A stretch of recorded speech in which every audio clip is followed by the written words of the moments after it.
What is up, you guys? I'm Charmx, and today I'm going to be reacting to movies I thought were weird by the odd ones out. Now, there are a lot, and I mean a lot of weird movies out there, so, I mean, it's not like you have that little options. So, yeah, anyway, with that being said, the original link's in the description. Make sure you go subscribe to the odd ones out. Without any further ado, let's begin. I just friggin' smacked my hand. Do you all remember that classic kids movie made in the 70s about a pig and a spider? Charlotte's Web? Yeah, Charlotte's Web. Remember how it made us a lot of money? I mean, remember how it ended on a cliffhanger? What was he talking about? It was a cliffhanger. I didn't know it was. No. Yeah, big cliffhanger. It's been 30 years. Everyone wants to know what happened to that spider. The spider died, Ethan. Oh, I didn't watch it. But you Spoilers! Spoilers! Right? Everyone is wondering what happened next. The first movie wasn't satisfying enough. America needs a sequel. Who would watch that? And then 3 years later, we can make a live-action version. Now you're speaking my language, Ethan. Everyone else, you're fired. For some reason, movie producers and showrunners think that kids are stupid and don't know what good content is. Did they actually make another or a sequel to Charlotte's Web? Why? Why would they do that? I mean, I don't think that many people like Charlotte's Web to begin with. I don't think people want another one. They probably think that as long as a kid's show is a cartoon and it's moving, they'll love it. Well, here's the truth, Hollywood. The cartoons don't have to move, but you do need to write likable characters and a plot that actually makes sense. The only people who know what kids like these days are YouTubers. Am I right, fellow youths? Hashtag let Pokemon go to the polls. I thought I had pretty low standards as a kid. Pokemon go to the polls. Friggin' Hillary. Pokemon go to the polls. But sometimes I'd be watching a show and even I'd think, this is weird. Why does this need to exist? Why are the animals singing? One of my favorite shows growing up was Yu-Gi-Oh! And I've actually been rewatching some of the episodes while I work on videos, not because I enjoy it this time, but because it's good background noise and sometimes the show will say something that's so stupid it's good. Mokuba, what do I always tell you? If at first you don't succeed, blast them with your blue eyes again! Anyway, because I'm an adult, I bought and framed 3 Yu-Gi-Oh cards. And dang it, these cards are too small to even fit in the frame. I don't even know You could have just taped them on or something.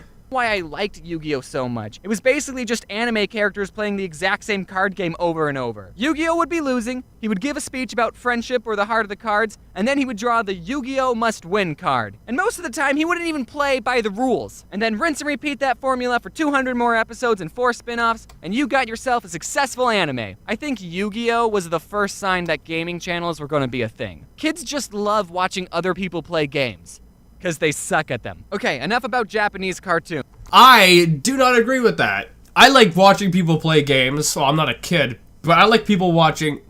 What? What did I just... I can't think. I like watching people play games like Uber Hacks or Nova. I love watching James play games because he's freaking funny. And, you know, I feel as if I know him as a person, even though I don't. But I feel as if I do, and I think he's really funny, and the stuff that he does is really enjoyable. So that's why I watch him. And, you know, I mean, of course, he's probably better at playing games than I am. I mean, I'm not that bad. I've been playing games since I was, 8 years old or something. So I'm not that bad. But I think the reason why I like watching people play games, well, certain people, is their personality.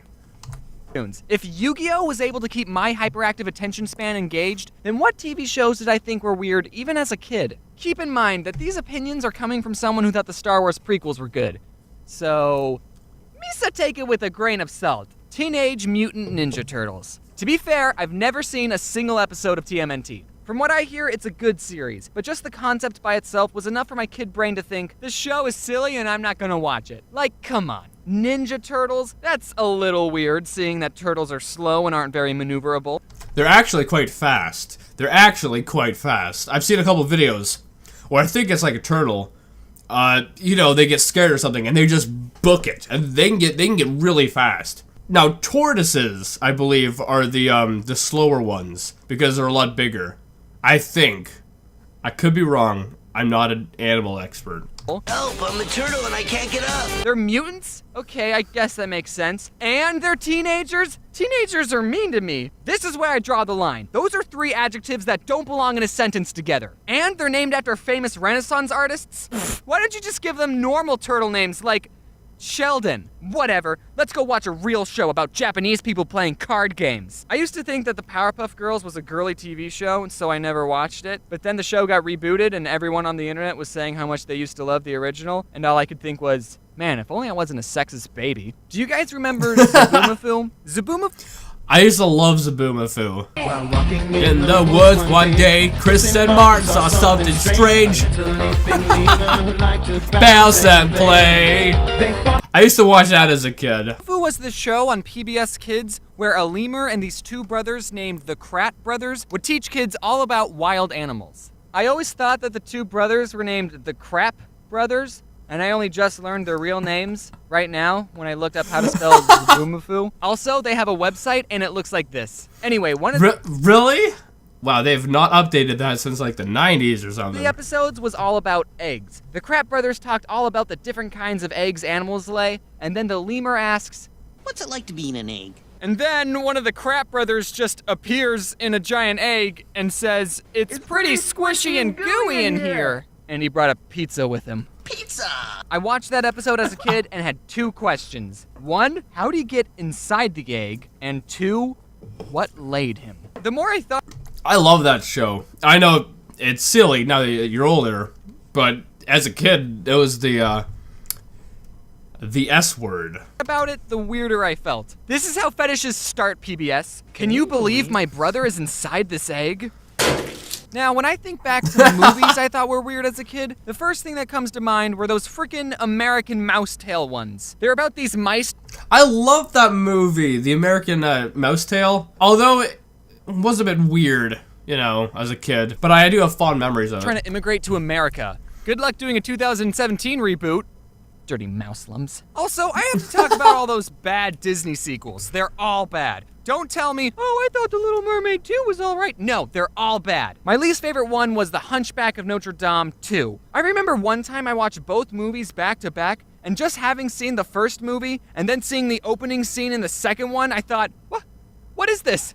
This should be called The Hunchback of Notre Dame. I know those Disney sequels were just an easy way for Hollywood to make money, but think about how much more money they could. I mean, that's not really an excuse, though, because basically that's all Hollywood does nowadays is just make sequels and stuff, because it's just an easy way to make money for them. Could have made if they just made good sequels. There was this one movie called Quest for Camelot, and as a kid, I liked this movie. It wasn't on my top 10, but it was alright. There was this I one liked it griffin too. who I thought looked cool and had a funny voice. Precisely, precisely, precisely. However, there's one part in the movie, and if you've already seen this movie, you probably know what I'm going to talk about, where a 2-headed dragon sings a song about wanting to be separated from the other dragon. There's a lot of things wrong with this song. I don't want to go too in-depth, but at one part they dress up as Cher and Elvis for some reason, except kids who watch this are too young to know or care about these people, and any adults watching this with their kids are just thinking, this is uncomfortable. Keep in mind that it takes a team of people to animate something like this. This song had to go through multiple, well-paid professional songwriter people, and they all had to look at the scripts and go, yeah, this is definitely a good idea. The last movie that I suppressed... That never goes well. When, like, big honchos have to make decisions because they're really out of touch and they don't know what people want necessarily. That it never goes over in their favor. was Charlotte's Web 2.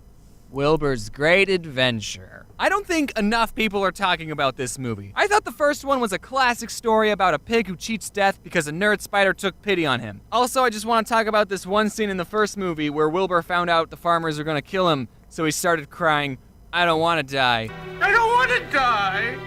I don't want to die! I know this pig isn't even real, but that scene was the closest thing to turning me vegan. The sequel is exactly what you'd expect from a sequel made 30 years after the original to be. They did change the character design a lot. I guess all these celebrities are still doing plastic surgery. Look what they made Charlotte look like in the sequel. The reason I bring up I friggin' hate spiders.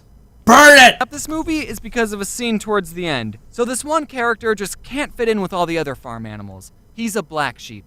Literally, they made him a black sheep. He was doomed to be an outcast from the start. And then a fox has a musical number, attacks the farm, and then goes after the black sheep. The other White meat. But he doesn't kill and eat the black sheep right there, no. Instead, he kidnaps, or sheep naps, the sheep and takes him to an abandoned house, as any fox Why? would do. And then...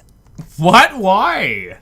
I haven't seen the second one, and the first one, like Charles Webb, I saw that years and years and years and years and years ago, and I don't really remember much of it. But why would the fox do that? That's just weird. I don't know if I'm interpreting this the wrong way, but watching this scene, I was picking up some creepy, non-advertiser friendly vibes. The fox is basically telling the sheep, oh yeah, I'm gonna eat you. I'm gonna eat you. Oh yeah, I'm gonna put you in my mouth. Just eat him already. Stop licking your lips. Look what he does with his tail, and tell me you're not picking up some sexual tension. There's even a part where the sheep started to run away, but then the fox dragged him back down. Where do you think you're going, sheep boy?